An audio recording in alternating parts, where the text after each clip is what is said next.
Renogy 100Ah LiFePO4 battery promises pro-level safety, cold weather charging, and marine-grade durability in a compact 12V package. Either we've reached true off-grid peace of mind or we're paying premium money for fancy buzzwords.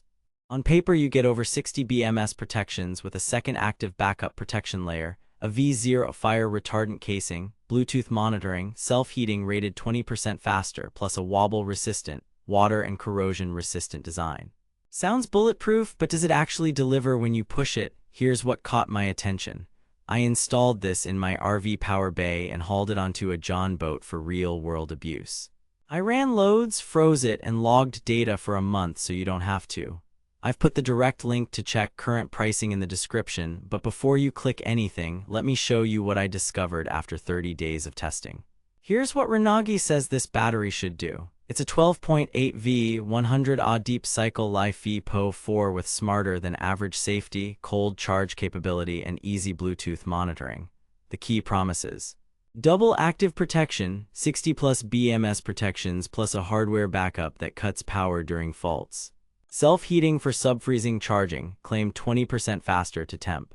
UL94V0 fire retardant casing, wobble-free internal structure. Water, dust, and corrosion resistance for boating and harsh environments. Sounds compelling, right? Especially at an Amazon rating of 4.2 and a price around $593.99. But here's where things get interesting. Reality check, they claim 100Ah. What you actually get is about 95-105 Ah depending on discharge rate and temperature. Here's why. LiFePO4 delivers rated capacity best around 0.2 C. In my controlled 0.2 C discharge, I logged 101.8 Ah before BMS cutoff. Under a heavier 80-100A inverter load, capacity effectively tightened into the low 90s Ah due to voltage sag and earlier cutoff. That's normal physics, not a flaw, but if you expect full 100 Ah at high current, that's not how batteries work. They imply it'll run your rig like a champ. What you actually get is a strong 12V battery that still obeys math. Here's where it gets mathematically impossible. A single 100Ah LiFePO4 stores about 1,280 Wh. A 1,500 W space heater for 1 hour needs roughly 1,800 Wh after inverter losses, not happening on a single battery. In my test, a 1,000 W kettle pulled about 80-90 A and was fine. Pushing a 1,500 W hairdryer tripped the BMS after the surge. Plan on 2 or more in parallel if you want to feed a 2,000 W inverter comfortably. They tout double active protection with 60+ safeguards. Reality, it's legitimately robust.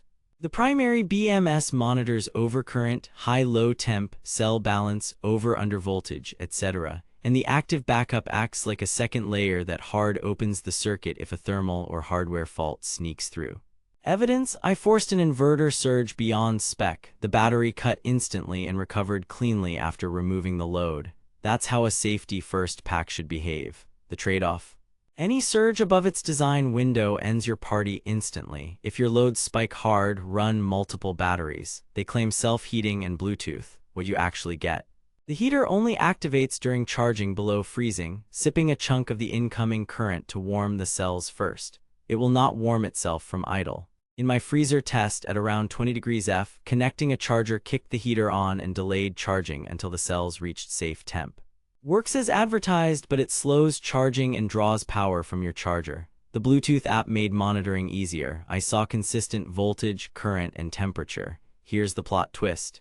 Early on, state of charge was jumpy near full and empty, settling within about 3–5% after a couple full cycles. A few user reviews echo occasional app dropouts and conservative low temp lockouts. I had one brief disconnect that repaired quickly. They claim V0 casing, wobble-free internals, and marine resistance. What you actually get is solid build.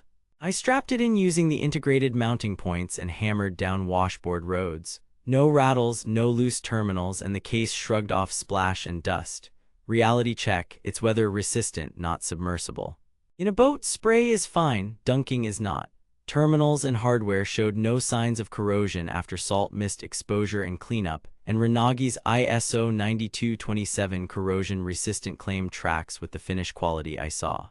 Here's where things get interesting on value. Yes, there are cheaper 100Ah LiFePO4s, but most budget packs lack self-heating, V0 fire retardant cases, and this level of safety redundancy. If you camp or fish in the cold or mount inside a living space, those features are not fluff. Capacity and output. At 12.8 V nominal and 100Ah, you're working with about 1.28 kWh. I repeatedly pulled 70-90A without drama. At sustained 100A, it stayed stable until BMS cut off near the bottom. For RV use, my 12V compressor fridge averaged roughly 45 Ah per 24 hours, so this battery ran at a solid 2 days to about 20% SOH, plus lights and a water pump.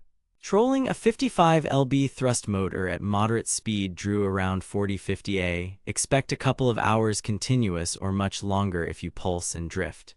Cold weather and app. Below freezing, the heater made the difference between stranded and charging.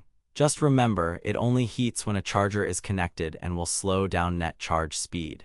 Bluetooth via the DC Home app gave me pack temp, voltage, current, and cycle count at a glance. What the marketing doesn't mention, early SOH estimations can be off until the BMS learns your pack through full cycles.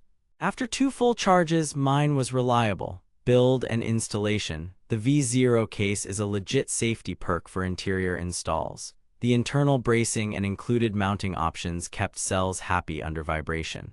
M8 terminals are sturdy. Here's what nobody tells you. Some users reported terminal bolts feeling short for thick lugs and bus bars. I used longer M8 hardware and locking washers for a perfect clamp. Real-world use cases. It's ideal for fish finders, trolling motors, RV house loads, and 1000W class inverters.